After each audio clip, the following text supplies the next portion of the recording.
I'm making a coffee, and why don't we just have a little bit of story time? And the question was, have you had any unpleasant, uncomfortable situations solo car camping as a woman? There's two situations that I can tell you guys about. The first one was in Northern Ontario. I stopped my car kind of on an official like rest stop, but it was kind of in the woods, so you had to go through the woods to get to the rest stop. Anyways, I was the only one there, so I drive in, and then I slowly get out of my car to use the bathroom.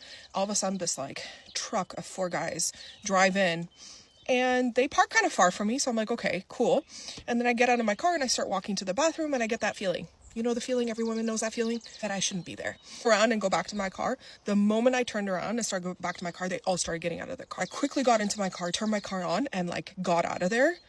Just thinking about that moment just stresses me out a little bit. Just like, try to stay in open spaces where other people are at. Other people, lights are all your friends. Second time I had an uncomfortable situation, Bubba's just like exploring. The second time, and this was the one that really got to me. I was driving through, I don't remember, was it Alberta or Saskatchewan, but all of a sudden on my TikTok, and on my TikTok I get all kinds of messages. Some are really creepy, some are really nice. Most people are fine. Heck, I met amazing people in Saskatchewan, and I'm going through my request messages, and there's a photo of my car and my license plate, and all it says is this you? Ugh. And I'm like by myself, it's dark, and I'm like, oh my gosh, I don't know if they're behind me. I don't know when time they saw me. They started looking at the photo. I was on the highway. I don't know if they followed me. That was a situation that reminded me why I don't post live. Nothing you see posted is live. Never post live on your TikTok. Never go live from a location.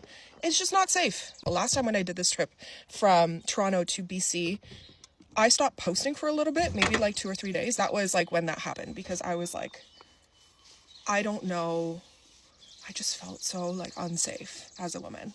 Remember that bear spray is for bears. Tips that I have for women solo camping is kind of the main one. Always have that bear spray ready when you're sleeping.